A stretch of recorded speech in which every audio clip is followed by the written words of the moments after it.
Evening, everyone. So I'm joined today by Sandy Martin, who is the chair of the Labour campaign for electoral reform. Because what we're going to do this evening, I sort of talked about this last week, is we're going to talk about the campaign for electoral reform from inside Labour, where we are, where we're starting off with, and where we're hoping to go after the election. I'm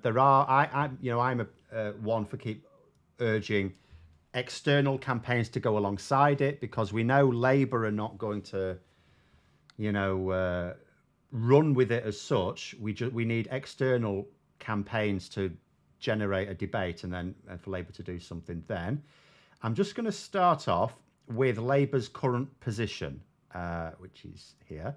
So I'll just read it out. This was a statement announced by the National Policy Forum last summer. So it is Labour's official position. It goes, I quote, the flaws in the current voting system are contributing to the distrust and alienation we see in politics, but there is no consensus for a new system. Any proposed change to our voting system must be carefully thought through. It cannot be dictated by political leaders or forced upon the country from the top down. So, Sandy, would you like to sort of go over exactly what that statement means to people who are wanting electoral reform? Well, clearly, if the current system is leading to alienation, and we know that, I mean, anybody who is at all active in any political party will know that awful lot of people on the doorstep, if you ask them, which way you're going to vote, they say, "Oh well, I'm fed up with the whole thing. People don't trust politicians at all." There've been brief periods of time when politicians have been marginally more popular than snake oil salesmen or double glazing reps, but not many times, and they're now much more distrusted than almost anybody else. And this is a serious problem because clearly we need to have a government that people can trust. Why would we want to have? That's the whole point of democracy. Why would we want to have a government that doesn't have the trust and support of the majority of the population? We need to have that. So, having said that, the current voting system creates that distrust and alienation, I find it hard to see how an incoming Labour government can then say, we recognise that the current system causes distrust and alienation, but hey, we're not going to do anything about it. Yeah, absolutely. So and I'm not sure that mainstream media journalists would, but should they say a year or two in, you have said that the first past the post system is creating distrust. It is one of Labour's, certainly one of Keir Starmer's missions to restore trust in politics. Therefore, it is impossible to do that according to Labour's own established position without changing the political system. So if I bring a couple of questions that are related to the specific form. So because this comes into the next part of the statement, in that we don't know what specific form of proportional representation will come because it won't be specifically for Labour to decide. So so the next part of this statement essentially says that we know we're not going to get Labour promising proportional representation in this manifesto, so it's not going to come in the next Parliament. What we would like is for them to promise something in the manifesto that then gets the ball rolling. But what they won't promise to do is implement proportional representation, then come up with a system and then implement it. There will have to be a public consultation of some kind. That's what that statement means, isn't it? Yes, basically, we're not prepared, and it would be wrong to do anything top down. And the policy statement says, that this is not going to be a top down process. Now, the only way you can do something like this without it being a top down process is to have some sort of mass public consultation. And I think probably the best way of doing that would be to have a citizens' assembly, or more probably 3 or 4 citizens' assemblies sitting where you have people who are representative of the population as a whole. So not just our representatives, because obviously members of parliament are elected as representatives, but members of parliament tend to be older, more high-powered jobs, wealthier, Mm. and so on than the average person. So this would have to be carefully selected average people. But when I say average, I mean obviously you'd have some people who are diverse, Yes. but covering the range of the population. Um, the whole system will have to be set up fairly carefully, and it will have to be done by the government. You can't, I don't think you can have a citizens assembly which has the respect and support of the population unless they can see that it has been done properly and Yeah. officially. Yes. I mean, what you just said there is, in order to implement proportional representation, we need a representative group of people to make sure that everyone's views are taken on board. So there's a question here saying, so if Labour were to enact any electoral reform, would this need to go through a referendum, or does Labour avoid making it a referendum issue to avoid the mistakes of the AV referendum trap? Well, I mean, that's one of the advantages, I think, of the Citizens' Assembly. I mean, the big difference between holding citizens' assemblies and having a referendum is that in a Citizens' Assembly, people actually spend a significant amount of time looking at the issues, discussing the issues amongst themselves, being told by people who are supporters and people who are opponents what their beliefs and views are. So they got a very rounded view of not only what the possibilities are, but also the reasons for those possibilities. Those, with the best will in the world, the majority of people in a referendum don't actually know what they're voting for. Mm, I mean, they certainly didn't know what they were voting for when we had the AV referendum with the no, coalition government. And a lot of people still think that that was a vote on PR. It wasn't a vote on PR. no. People didn't know. Even members of parliament didn't really know what the, what the vote was for. I know that because we had a debate in parliament while I was there on PR, and Conservative members of Parliament said, "Well, we've already had a referendum on this." I said, "No, we No, haven't." no. There was a Richard Tice of Reform UK a few weeks ago was being interviewed by Joe Politics, and actually, I got 10 seconds into it, and because he was trying to sort of big up PR in a way, but said he was trying to say, well, we had this referendum on it, and it failed, but I think now it would win. And I was screaming at it, no, we haven't, absolutely haven't. But it is again because people are really just used to a particular system, and maybe just think there's first past the post and proportional representation, and that's all there is to it. I mean, there are combinations. Someone I know said in the chat a bit earlier, sorry, I missed it now, about STV and PR top up as opposed to like it. So I mean, we have some proportional representation in the UK. In Holyrood and at the moment the Senedd in Wales have a minority of members who are chosen by proportional representation, and then the rest is chosen by first past the post. But in Wales, they're going to move to proportional representation, where they're basically combining constituencies effectively. Yeah, And I mean, that, sorry, go go on, on. you say what you were going to Well, say about that. I was just going to say, I mean, I think the Scottish and the Welsh examples are very good indicators to English people that this system is actually perfectly straightforward to introduce, and B, it's perfectly usable as far as the voters are concerned, and it works perfectly well in Scotland and Wales. Hmm. I certainly don't think that English people are any stupider than Welsh people or Scottish people, and I'm sure the English people don't think that either. Um, and uh, and actually, it's a very salutary lesson for the Labour Party as well, because in Scotland, the Labour Party used to win almost everything Hmm. in the Westminster seats, but they introduced PR for the councils and for the Scottish Parliament. And of course, the Scottish Parliament is elected by an additional member system, Hmm. and the councils are elected by a single transferable vote system. And those are the two systems which we would be probably Yeah. mainly looking at it if, Hmm. in a citizens' assembly. But the Labour Party in Westminster, in Scotland, was completely wiped out. because it was the first past the post system. So you only need to lose. I mean, obviously do need to become massively less popular, but Yeah.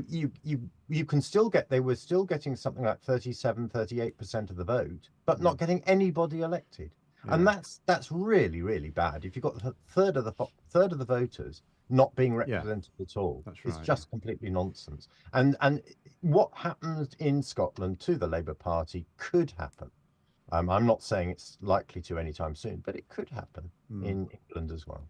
Yeah, I mean, the question they're saying, I mean, you have actually covered this, but it's worth going over again just to emphasise it. Isn't Parliament a citizens' assembly? It's not, because it's not representative of people. To run as an MP, you have to give up quite a lot of time apart from anything else. So there's an awful lot of people in ordinary jobs probably can't do it. And I know we have the odd teacher and nurse and doctor that sometimes are elected to Parliament, but by and large, you're too busy. You can't dedicate that amount of time to it. And also for there will maybe some people who don't feel, it's like an aspirational thing. If there's not enough MPs who look like they're from an ordinary background, they may not feel that is for them. Maybe they can become a councillor, but that's probably about it. But it's certainly not representative. Apart from anything else, there is a far higher proportion in Westminster of privately educated people than exists in the country. It's Yeah, like four yeah. times as much at least. So no, it's not representative at all. I mean, I have to say, Phil, that the current Parliament is deeply unrepresentative of the sort of people that we've got in the country. But that's partly because so many of them are Tories. I mean, you wouldn't expect me not to be party political here, but Yeah. I mean, more than half the Labour MPs are women. Quite a large number of the Labour MPs are from ethnic minority backgrounds. The vast majority of Labour MPs went through the state education system. And it is the Tories who are basically male, pale, and stale. And as a middle-aged, middle-class white man, I'm not dissing middle-aged, middle-class white men, but it's not a good basis No. for the entire running of the country if you haven't got anybody else that you are listening to. Well, no, indeed. Um, Yeah. but with the Citizens Assembly, because it's only one issue, and because it's just a deliberation on one issue, then actually all sorts of, I mean, ordinary sounds awful, but I mean, people who have lives outside of politics need to be involved because those are the people it's going to affect, Yeah. and that's the way of doing it. Who would select them? Would it be like who would select them? I mean, I'll just leave that open. This is a slightly tricky question, but there are ways of doing it. I mean, when reputable opinion pollsters do polls, they do actually have they sort by socioeconomic background. So they do actually try to make sure that they don't have predominantly people from one socioeconomic background rather than another. Yeah. However, I don't think they go far enough on that, and there are ways of doing it better. But you need to make sure both that it is not just people who are self-selected, because then they would be the same sort of people Yes. as the people who are MPs, Yes. or but at the same time, you need to make sure that they are willing to actually put the time in. And I think if you're going to do that, then one of the things you have to do is you have to make sure that people are fully reimbursed for their time, Yeah. that they're not in any way disadvantaged in their work. That would probably mean some reimbursement to their employer as well, so that anybody, if somebody's working as a bus driver, you wouldn't want the bus company to be marking somebody down for their career because they're spending all their time looking at proportional representation. So you need to make sure that it was properly resourced, properly financed, and that people were properly reimbursed, so that they felt that they had not a vested interest, but that they felt that they were actually not in any way being disadvantaged by Yeah. taking. Yeah. So it's a good question here. So if we move on to, like, in particular in terms of what we're going to try and do in the next Parliament. So a question here. So if Starn wins the next general election by a huge majority, I think he means when. He spelled when wrong there. As expected, there will be immense resistance for changing from first past the post if it gives him power. This is exactly what happened with Blair. I'll add my thoughts first, then you add yours. So I think first of all with Tony Blair, I don't think he promised it, but I don't think he was really sold on the idea. My argument, particularly after the last 14 years, is that it is hugely in Labour's interest for a number of reasons, not the least of which is whatever reforms, and Starmer seems very committed to reforms rather than just making things a bit better and leaving, they cannot possibly survive a first past the post system because he might be in power for 5 years, 10 years, or Labour and another leader, whoever, may be in power for 15 years. But there comes a time under first past the post when the Conservatives win a majority government again. And what can take years to build up, we have seen, can take just a couple of years to bring down again. So if Labour are serious about not changing something for a decade, but for a generation or more, then surely there's an incentive before you get to the point where you're looking like you might lose the election to actually secure your legacy with something like this. So what are your thoughts? Well, in Labour campaign for electoral reform, we actually have some members who were around then, who were actually active in trying to get electoral reform uh, before Tony Blair was elected Prime Minister in 1997. We've also got some very young members who are at least one of whom still at university, and they're actually great fans of yours, Phil. So, but the point is that we were not really very visible. I mean, we weren't very visible in the Labour Party. We weren't even very visible in the country as a whole. When the 1997 election happened, the vast majority of voters knew absolutely nothing about voting systems, and had never heard of proportional representation and didn't think it was an issue. And that's true of Labour Party members as well. So the trade unions were massively opposed to changing the voting system, and most of the Labour Party membership hadn't thought about it, but if they were asked, they would probably said, no, let's keep the same voting system. What we have done, and this was a conscious decision in 2020 after the terrible defeat in 2019. What Labour Campaign for Electoral Reform and Labour for a New Democracy, which is our joint campaign with other organisations, what we've done is we have actually addressed that. We have spoken to hundreds and hundreds of Labour Party members, thousands of Labour Party members.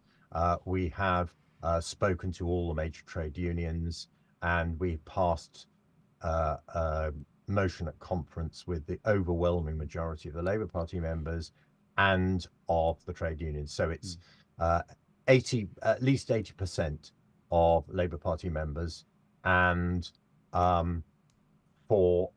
three of the big five are signed up to changing to PR, and one of them says that they are opposed to first past the post. There's only one of the five big trade unions that is still in support of first past the post. So basically, we have done the internal work with the Labour Party membership. The leadership is not saying anything about electoral systems or changing the voting system for the House of Commons this side of a general election, and they're sort of studiously avoiding saying anything about it at all. But they know full well that the whole of the party is actually in favour of changing. So, we may come on to like maintaining that momentum, but should we then just think about this then? So, if at the moment, is this your reading of it? If at the moment Labour don't really want to talk about it, hence Starmer's not a priority statement, because I can see how they would say, look, we want this election to be about the Tories' track record, we want it to be about the economy, healthcare, housing, things like that. If we talk about electoral reform, all of a sudden the election becomes a single policy issue and one that we're not that in much of a hurry for anyway. If that is a fear, how do we prevent that being a fear at the following election? Does it suddenly become, does Labour building up some sort of record of its own nullify that, or does it become just as big a problem for the next election anyway? In which case, how do we deal with it? I mean, I would hope that the strength of support poor PR within the party would persuade the leadership to do something about it once they were in power. If it requires more support from the voters as a whole, then there is work still to be done by the Electoral Reform Society and Make Votes Matter and the other non-specifically Labour organisations, and they are actually sort of gearing up to do that work, I think, because we need the leadership of the Labour Party to know not only that the Labour Party fully supports this, but also that the voters outside fully support it as well. I think there's always the fear that the mainstream media are going to have a field day and knock down a lot of Labour's policies and arguments in the run-up to a general election. My answer to that is they will do anyway. Yes. Whether or not we were going to be promising any movement towards proportional representation in the next government, I think would make no difference whatever to the way that the mainstream media are attacking the Labour Party. And I'm a little disappointed that that appears not to be happening. However, I think that it would be impossible for the Labour government to ignore those calls while they were in government. And I think you're right. And I think a Labour government will be able to do, or hopefully will be able to do enough in power to convince people that they are worth having and worth keeping on, even if they add another thing that the Mail doesn't like. I mean, it's entirely possible, of course, the Daily Mail would collapse because, I mean, they've lost readers hand over fist over the last few years because people can see how strongly they support the current government, and people don't like that. But you could argue that may go the other way once Labour are the incumbents and not like paving the streets with gold. Yeah, well, yes. So, I mean, there is a little question here we might as well throw in. I'd not thought of this. It's how to avoid bickering and infighting over nitty-gritty details of the system. Because so you mentioned there the Electoral Reform Society. Am I right in thinking they actually propose single transferable vote? Yes, they do. And look, I mean, I'm on the Electoral Reform Society Council, as well as being chair of the Labour campaign for electoral reform. Because obviously, you know, given that there are various different organisations, it makes sense to try and Collaborate, be really. involved with and influence them as well. The Electoral Reform Society is in favour of changing the electoral system, and I think they are realistic enough to realise that even if single transferable vote is what they would really like for every election, there are some elections where it makes more sense than others. Now, for councils, where most people actually who vote in councils have some idea of who the councillor is, it really does make sense to use a single transferable vote system. And that's what they use in Scotland, and it's what the Welsh councils are being invited to introduce in Wales, although I don't think many of them have taken up that Well, invitation. it was also what was used to elect the Mayor of London until the Conservatives changed it again for this year. That was a Sort of. supplementary vote rather than a single transferable vote. If you're only electing one person, then actually a supplementary vote is fine. If you're electing more than one person, which you are for a council, then single transferable vote is by far the most sensible system. But for a government, for the country, I actually personally think that the additional member system makes more sense, because that way you actually have a sensible sized constituency which has a constituency member of parliament, and everybody who votes, if they haven't voted for the person who gets elected as their MP, then their vote counts towards electing somebody as a regional top-up MP. And that way you get proportionality and you get a local constituency member of parliament. And I think, and it's no coincidence, I don't think, that the vast majority of countries which have a proportional system for their main parliament actually use the additional member system. Yeah, I mean, there are going to be differences of opinion on it. I mean, if I could draw a link with like Brexit campaigns, for example.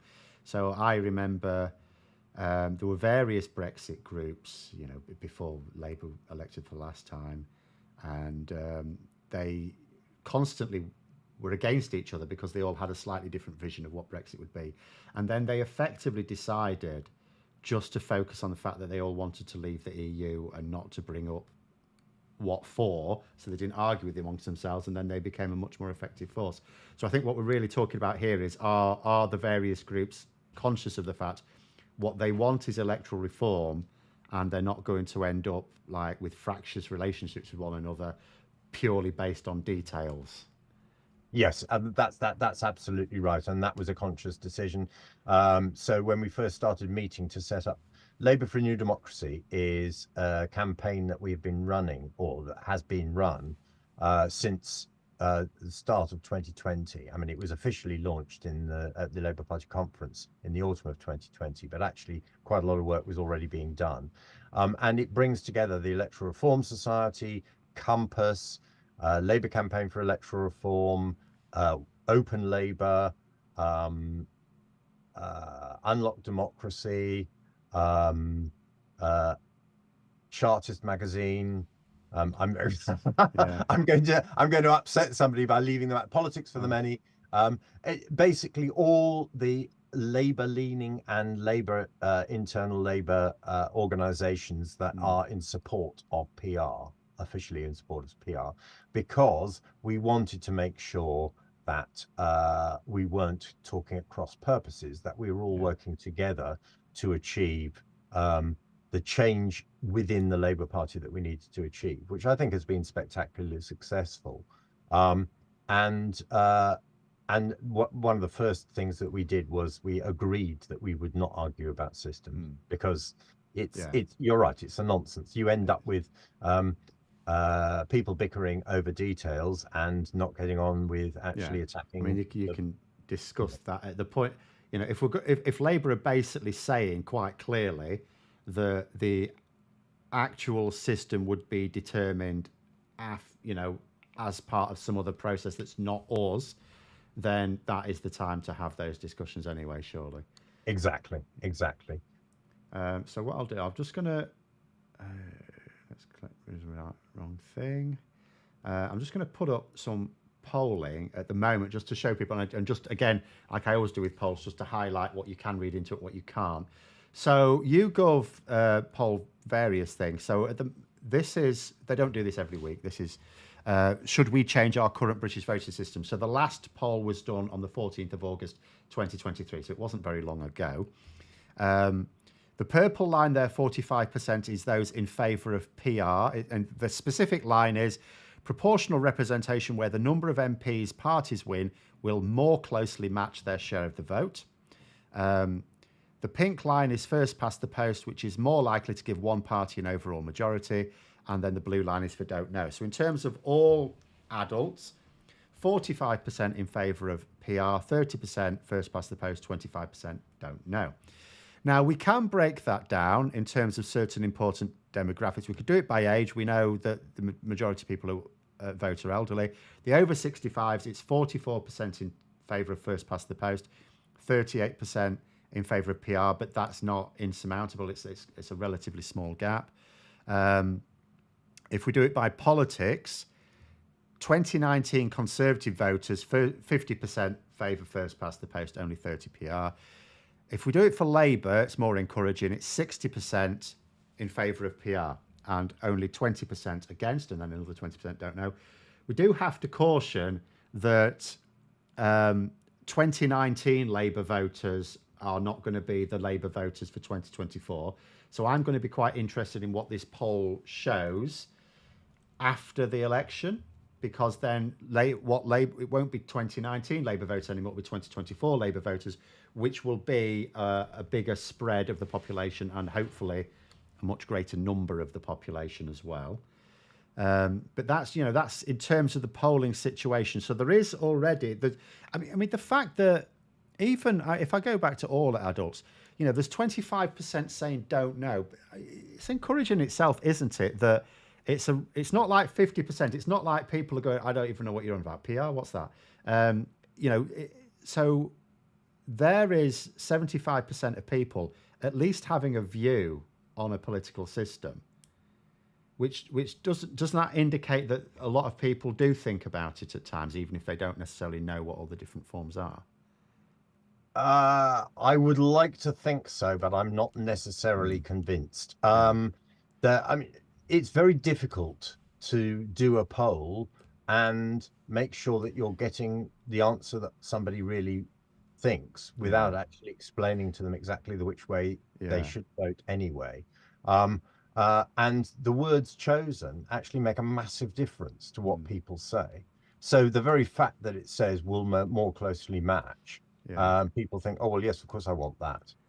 Even if they've never actually thought about PR before. I mean, it was the same with the Brexit referendum as well. yeah. When I heard that the Electoral Commission had decided that the Brexit was going to be leave or remain. I mean, remain is a very weak word. Mm. I mean, obviously, if I'd been allowed to choose it, I would have said flounce out or continue to build Britain's strength within the It European may just have been Union. argued the Electoral Commission wouldn't have allowed that. But I don't think the Electoral Commission would have accepted that. Um, well, okay, so we'll get rid of that anyway. But it's just a little thought in terms of there is. So when people will say, there is already support, it's if you look at the different parties, it changes quite a lot. And remember, because at the moment we have a first past the post system, we have to be conscious of the fact that a lot of people's vote doesn't count for as much as some other people's votes. Um, so if we let's move on to I mean, go on. that is a job of work which needs to be done. There are an awful lot of people who really haven't thought about this at all. I'm sure there are, and we really need to get the message across to the voters, not just to Yeah, the party members. yeah, I mean, having said that, obviously, if your listeners are party members and they are feel that this is an important issue, mm, then I urge you to join the Labour campaign for yeah. electoral reform because we do need to continue to put pressure on the Labour Party leadership as well. Yeah, so I have put a link in the description below for Mm. people watching live as well as afterwards. So yeah, if you are a Labour member, I sort of tend to say this as well. If there's a campaign you support, then join the group that's pushing for it. And the Labour campaign for electoral reform is inside the Labour Party. Um, so absolutely, if you are already a Labour member in particular, the more members LCR has, the more influence it has within the Labour Party. Now, in terms of influence as well, so here's a cheeky little one. I don't really think about this. So, in terms of an external campaign, so there's an attempt at a real push for tactical voting this year. A real push, not just to make sure that Labour win a large majority, because it's not a pro-Labour. This is not a pro-Labour campaign. It's an anti-Conservative campaign. Carol Vorderman is very much shouting it from the rooftops from her new show on LBC as well. And so there is a push with this one. So think about the Red Wall Tory MPs and why they're all going to lose their seats, really, regardless, because they promised levelling up, they promised more investment, better jobs. They haven't delivered it. Some of them are going on about boats. Most of the Red Wall's 50 miles inland. They don't know what a boat is.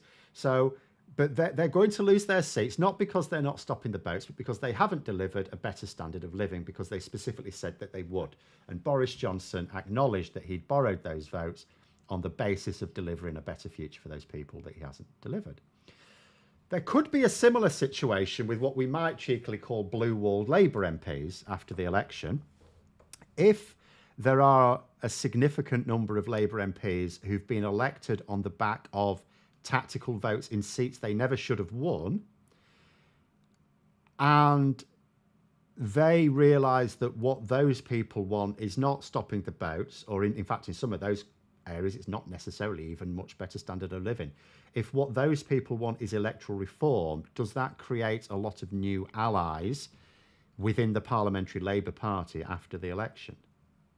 I think it might well do, yes. And of course, if somebody is elected with tactical votes, then the likelihood is that under a PR system, if it was an additional member Yeah, system in particular, they would be elected as a top-up MP yeah, because they would be getting enough support to be able to get there. that's But right. Yeah, but yeah, I think you are entirely, that sounds entirely plausible. And not only that, I mean, so I have to be really careful here yeah, yeah, because I'm not meant to be as a Labour Party member and Mm. activist, I'm not meant to be encouraging people to vote for anything other than the Labour Party, and No. I wouldn't.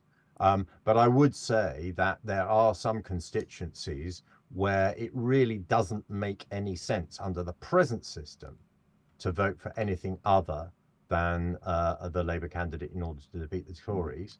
And there are some seats where that doesn't apply, Yeah. and I'm not going to go any further No, than it's even you it's are really just, saying. but there are people who are not in the Labour Party who are pushing the idea of tactical Yes, voting and for I electoral wouldn't want to reform, stop them. I wouldn't want to stop. and no, and it's just that those MPs will then be it'll be a glut of MPs Yeah, who are saying, well, actually, if we want those votes again at the next election, we need to deliver.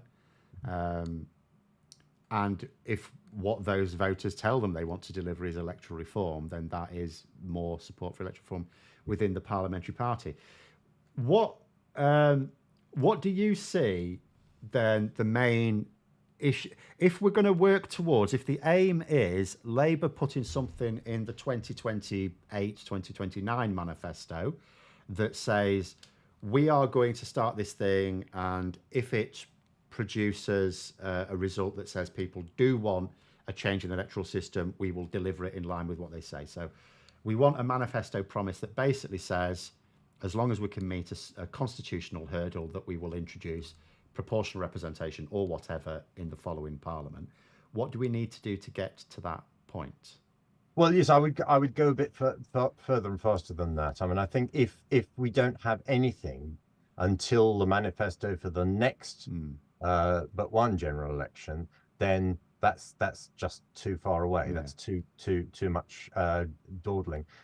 I would like to see a citizens' assembly or a constitutional convention or something like that set up during the course of the coming parliament after right. the next general election, so that the Labour government can then go into the subsequent general election in 2028 or 29, whenever it is, um, saying we will implement during Right. the next parliament, we will implement the decision of the Constitutional Assembly or Constitution Do you um, think it's realistic then that Labour would do that? Because that sounds like a big step. it's of course it's a big step, but I mean, sometimes there is no way of doing a small step unless you're going to actually do the big one. People Yeah. won't trust there comes a moment where if you put something off for too long, Yeah. people Yeah. stop believing it's Yeah. ever going to happen, Yeah. and then you just lose support. And I think, I mean, going right back to the start of this with the distrust and alienation that people feel in politics. If people don't think that the next government is addressing the issue about the voting system, then they are going to distrust them. Yeah. And you've got 5 years in which to demonstrate, not just say, but demonstrate that it's going to be taken seriously.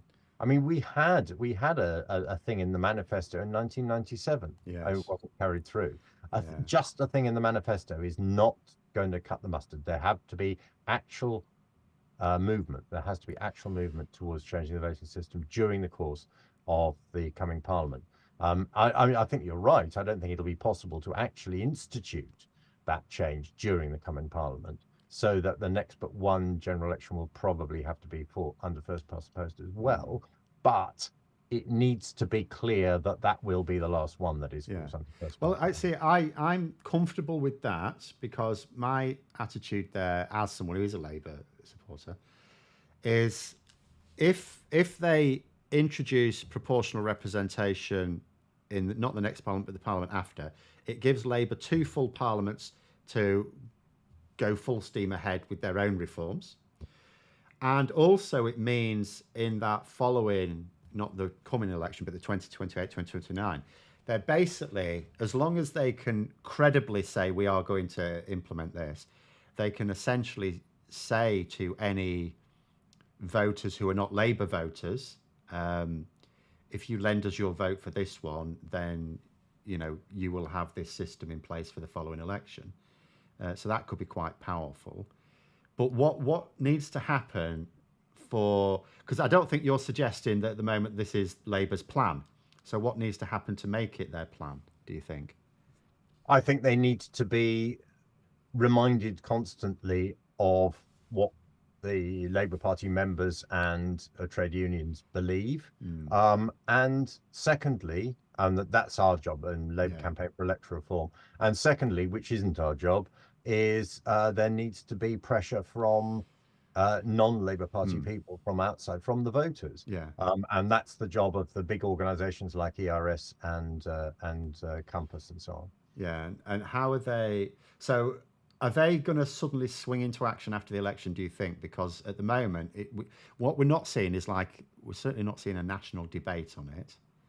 Um, so are we going to see, are people keeping their powder dry a bit before the election, do you think? Not necessarily deliberately keeping their powder dry, but it's actually quite difficult to get within shot of the target, if you see what I mean. Yeah. Yeah. Sorry, I'm not a good analogy because we don't want to kill the voters. No. We want to, yeah, but at the moment, the people's real concern, apart from the obvious important things like the environment and the National Health Service and the economy and education, the other thing that people are really concerned about is corruption, corrupt practice, Yeah. and the Conservatives absolutely epitomised that, and they want to see change on that. And I think what we need to do is to link the voting system with that, because I Mm, personally think the best way of dealing with this is to have a really quite comprehensive root and branch yeah. constitutional change. In many ways, although it sounds massively over the top, in many ways, I think it probably be easier and certainly um, more effective to do everything at the same time, simply because that way you can make sure that all the various elements slot in. I mean, there are one or two quick wins, which I think the Labour Party could institute quite quickly in the new Parliament. I mean, Yeah. first of all, votes at 16. I mean, Yes. Yeah. that can be done very, very quickly. Yes. Secondly, dealing with the voter ID Mm, problem. Now, I mean, there are two strands of thought here: either to issue ID cards to everybody, everybody who hasn't got mm, a passport, or just everybody willy-nilly, yeah. or alternatively, just to abolish voter ID altogether.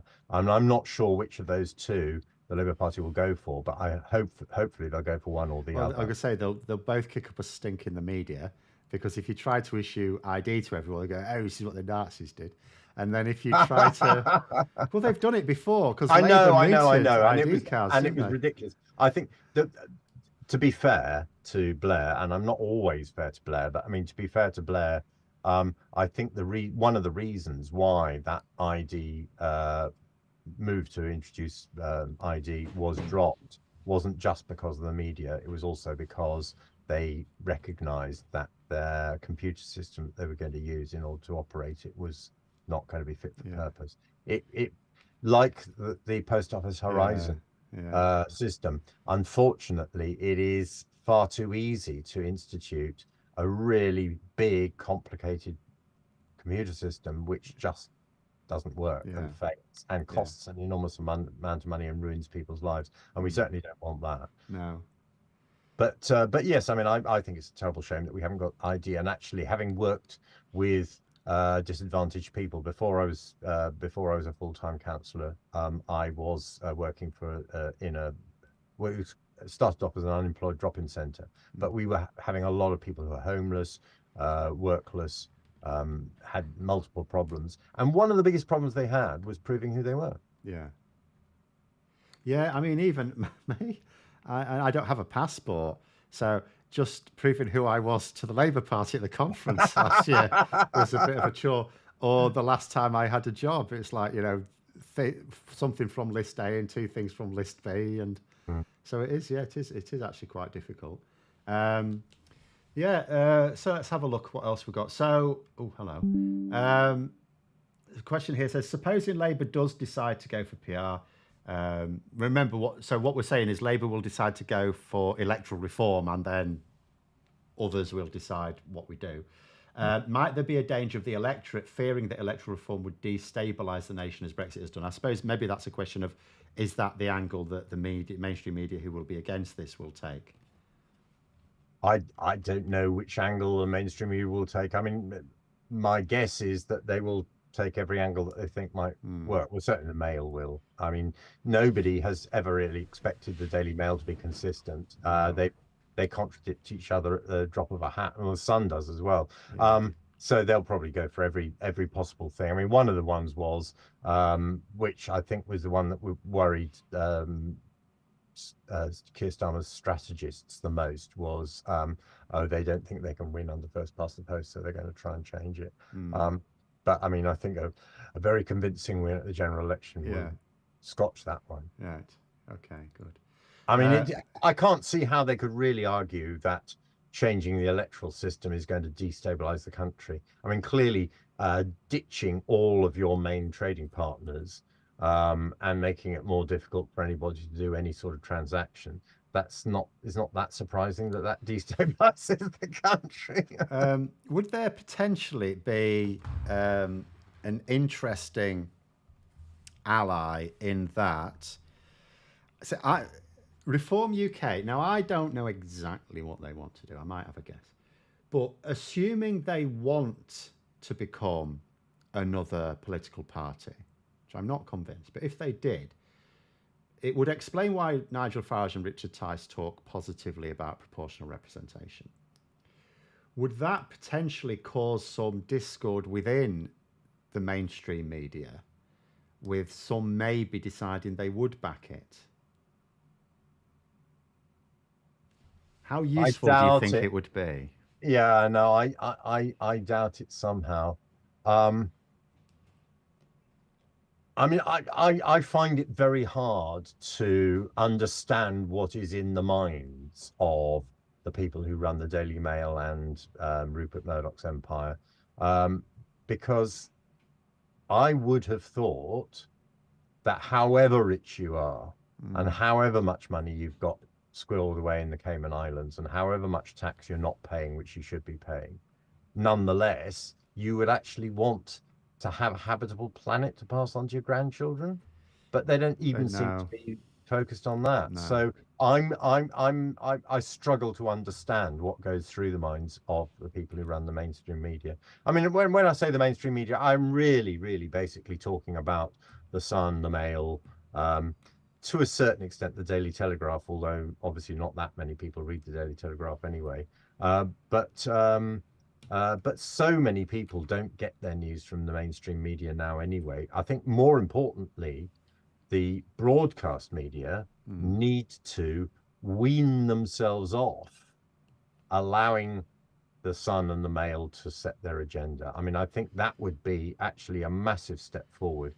The BBC needs to be genuinely independent of government, and it needs to stop pandering to stories that are being started up by either by Farage or by the Sun and the Mail. Yeah. It says, well, someone's talking about like ID cards here. Other countries have government issue ID cards without problems. They also make it easy to prove who you are. Yeah, but we have this funny system in this country where the Mail tell you it's what the Nazis did, and that's all there is to it. They use it, honestly, they use it so much. And these days, they don't even have to say that. They can just say, oh, there's this system in Europe, which is why I'm quite, the idea that, because if we didn't have any form of PR in this country, I would also worry, oh, this is Keir Starmer's way to get us back into the EU. He's going to adopt a European political system, you see. And whereas we can actually say, well, actually, no, we have proportional representation already in the UK, and we have for some time. And, in a couple of years, because, I mean, there's going to be a couple of interesting little events to jump on over the next Parliament, because is it 2026 when we'll have those first full PR elections in Wales? I think it's 2026. I ought to know the answer to that. But there are going to be some over the next Westminster Parliament. And then also we're coming up to the anniversary of universal suffrage, which is ultimately a huge shake-up in the voting system. Yeah. So these are the sorts of things that could be used, to pin a campaign to, Mm. really. But as you say, I mean, so if we go back to this idea, as you say, if Labour need to get the ball rolling in the next Parliament, because that does surprise me, because I'm thinking, is there likely to be anyone in the shadow cabinet actively talking about that? And if so, something like that to me would need a named senior member of the Labour leadership to run with it, wouldn't it? And who would that be? I think that would be certainly helpful. I mean, there are people in the Labour leadership who are more sympathetic than others. Mm, I mean, Keir himself, actually, uh, from what he was saying before he became leader, yeah. I would think is probably sympathetic. I'm I, fairly. I think he is, because Mm, whereas Angela Rayner says, "Oh, I'm not a PR girl, but if the members vote for it, then I'll back it," and she said that mm. after they'd already voted for it. Whereas Keir Starmer is always not a priority. Not a priority means not right now. It doesn't mean no, I'm not sure about it.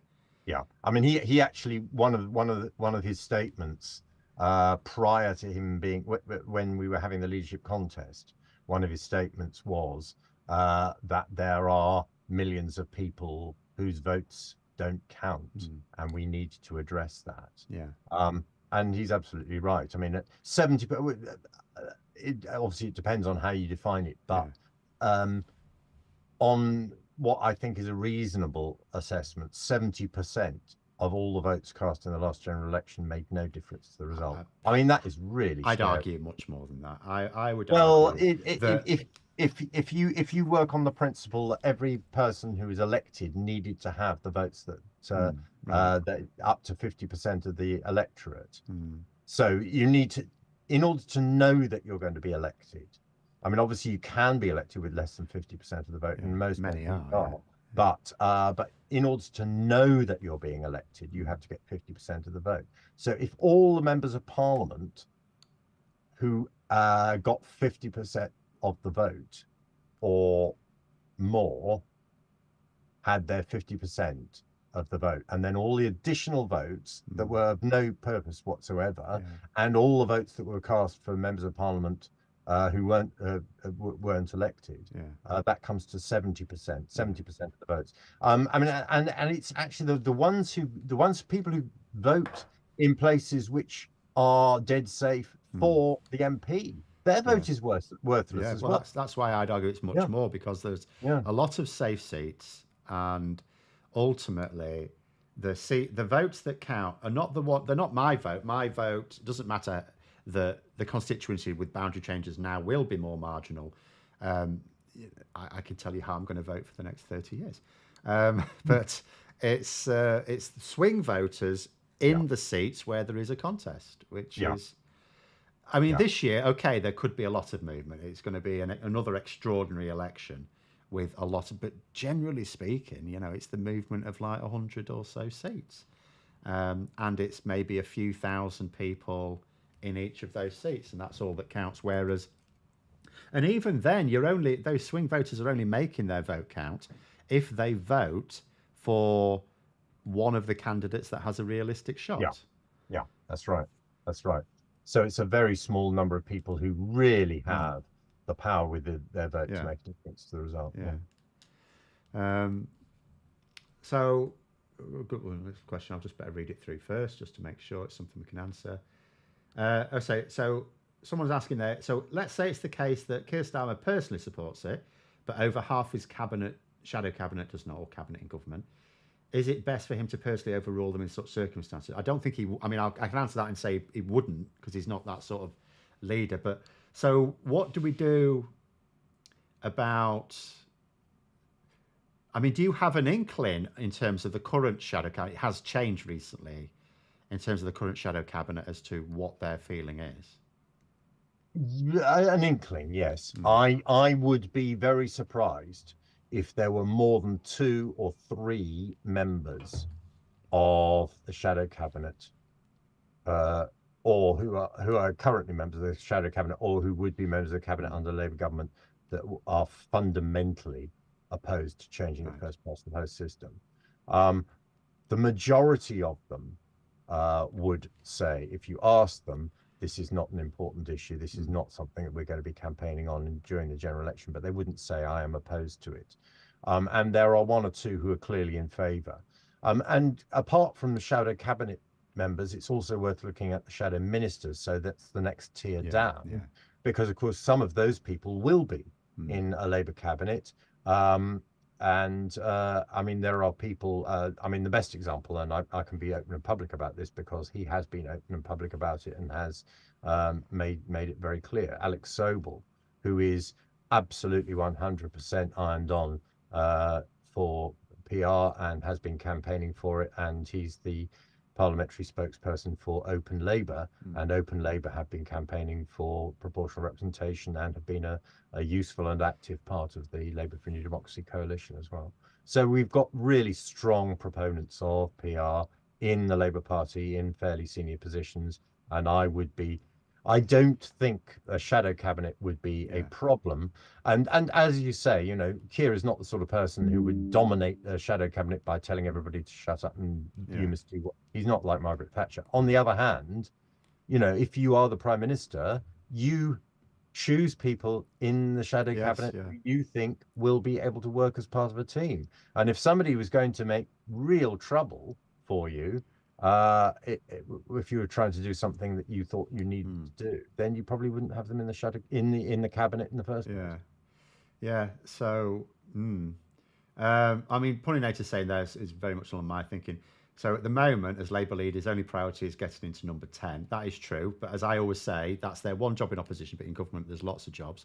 And in government, I would see it as one of his key jobs, whilst he's reforming the country, to secure those reforms for the long term. Otherwise, we will never be able to we can't just have this endless cycle. I don't even think I could live through another cycle of just watching things get better and then watching them all completely destroyed again much more quickly as Yeah. well. I mean, where we are now is not just feels worse. You look at the metrics, it is worse than it was in 1997. So it's not even like we're back, back where we were in 1997. I mean, people are talking about Victorian diseases running rife in the Yeah. country again now. So, it would be different if someone could suggest to me another way to protect that legacy without changing the electoral system, but there isn't, is there? No, there isn't. And but partly because the first past the post system, because for the vast majority of constituencies, the only viable choice is one of two big parties. There is far more emphasis on just knocking the other party, Yeah, and not enough emphasis on actual policies. yeah, And that's one of the main reasons. Actually, it's obviously I want everyone's vote to count, but actually overwhelmingly, I want people to be serious and sensible about politics, about policies, about things that make a difference to people's lives, and not just knocking the Tories because they're Tories. yeah, I mean, I'm very happy to knock the Tories for all sorts of things, but actually, I want to see a Labour government which does. I mean, I'm sure that the Labour government will do an awful lot of the things I want it to do, but if we're serious about, as you say, protecting the National Health Service, building it back up again, making sure that everybody gets reasonable education, that not too much money is being siphoned off to private sector organizations and so on.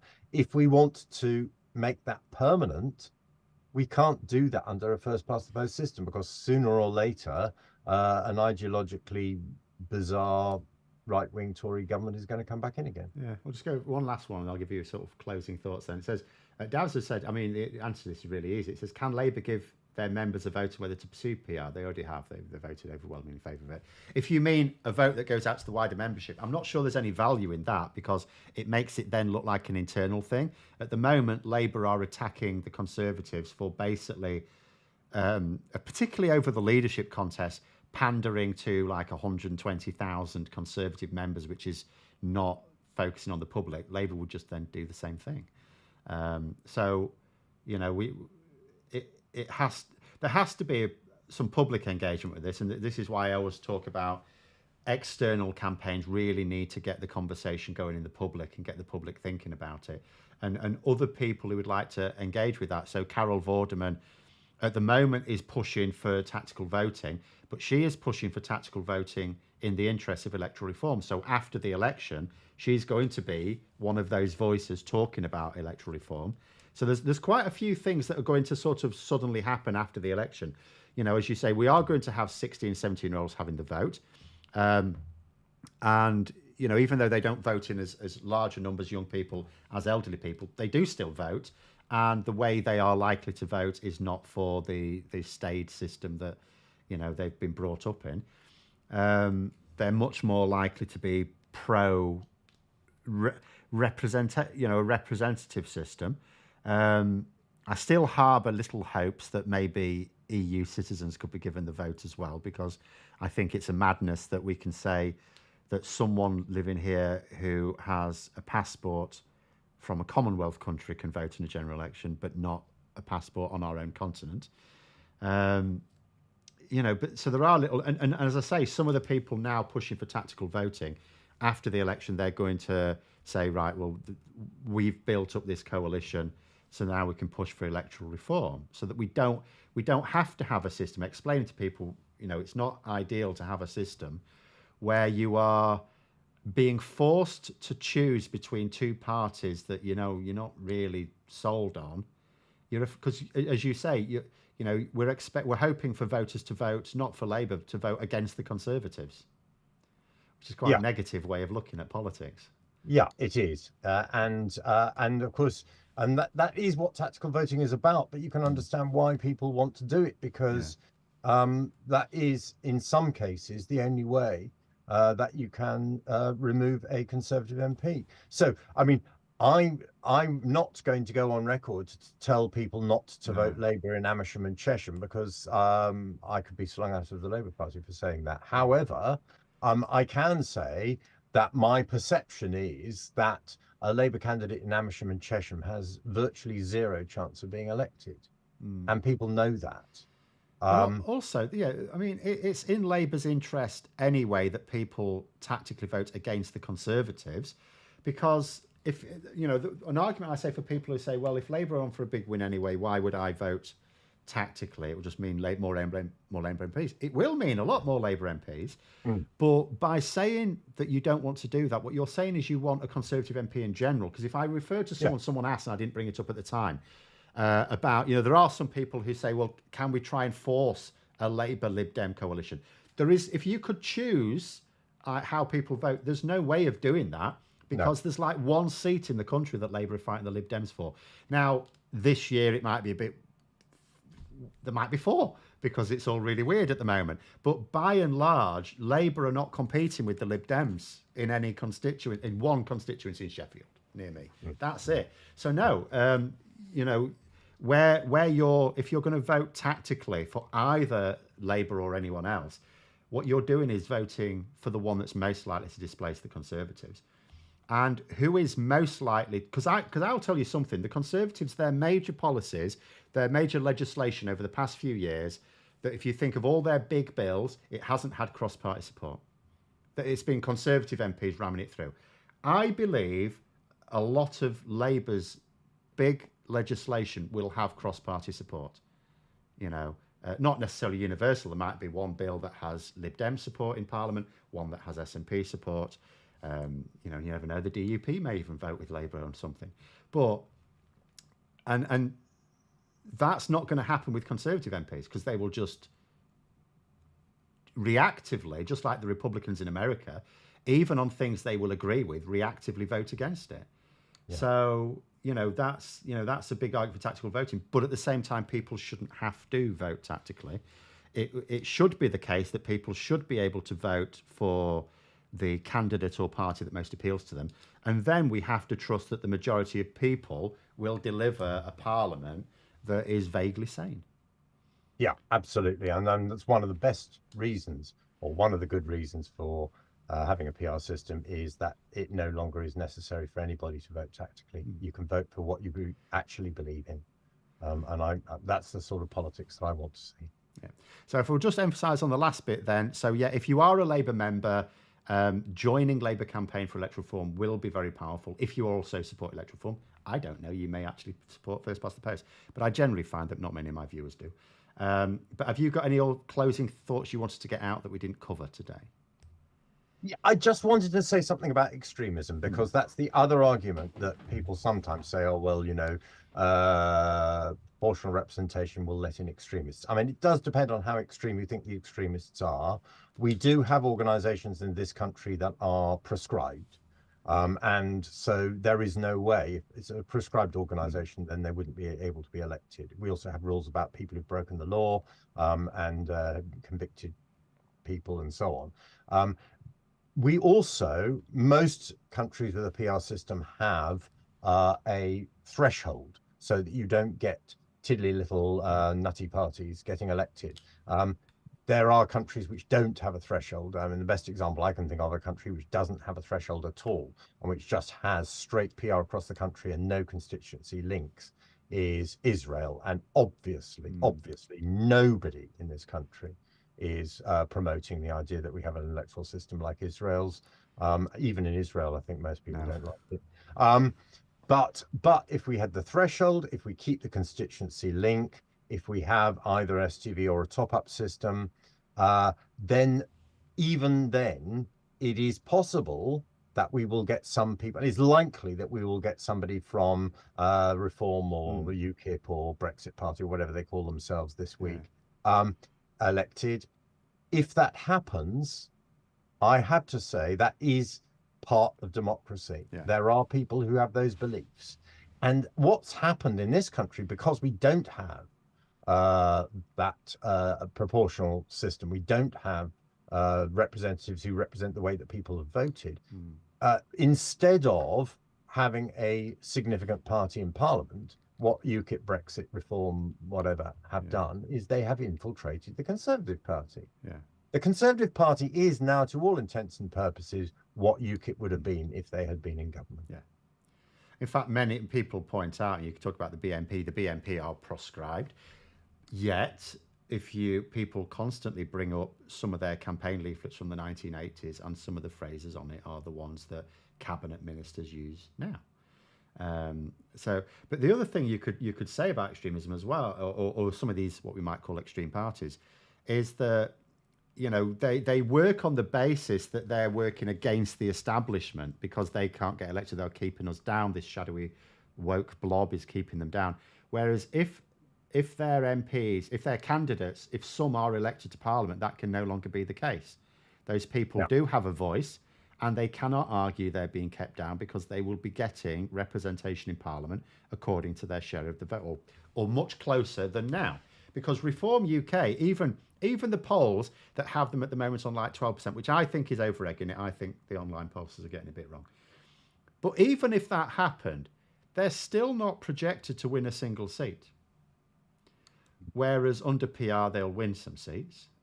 They will be on the opposition benches, and but they will have representation, and those voters will have representation, and then they can decide whether they think that they are representing them in Parliament or not. Yeah, I mean, it's like inoculates the Hmm. other parties from some of those Yeah, views. yeah, If there is a party, if somebody is going to be an out and out racist and wants to be in Parliament, um, then if there's an out and out racist party with some small amount of representation in Parliament, then actually that helps to keep the racists out of the other mm, parties. I think that's probably a good thing. And if you look at Germany, for instance, where the Alternative for Deutschland is yeah, probably one of the most disgusting political parties in the world, and they do have representation in Bundestag, but it's very small and they are constantly and consistently marginalized. yeah, They are kept out of every lever of power. And all the major parties make sure that they don't actually get any benefits from being in Bundestag, and the voters can see what they're really like. They can hear yeah. what they're actually saying. Mm. I think it could actually be quite useful to have one or two Brexit Party members in or Reform Oh Party yeah, members in Parliament. I'd be more than happy with it because at the end of the day, I cannot say. it's not for me to say that this party is unsuitable. If there's a significant number of people in the country who think like them, I would no more say that you can't have representation in Parliament than I would want them to tell me I can't.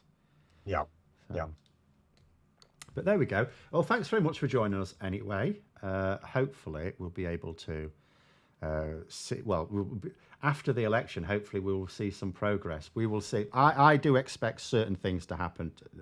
It's just that I'm maybe not as optimistic as you are, but I just think it has to happen somehow. yeah. I mean, the third. It's the third. I think most people around Keir Starmer believe that we will win the next general election as well, but it's the third one where I think it would Yeah. be really, really unusual and quite unlikely that we'd win that third general election in a row. Um, but we do need to have some way of maintaining progressive government in that third government after the general Mm, elections, because as you said, the last thing we want to do is to start putting things right and then have it all yeah. destroyed again by a Yeah. Tory government. Yeah. Yeah. All it means is respite. It's like being taken off the torture rack for a few minutes and then put back on. But thanks very much for joining us anyway. I'll say good evening to everyone. We'll be back on again next week for more general politics. Have a very good evening, everyone. And until next time, I'll see you later. Right.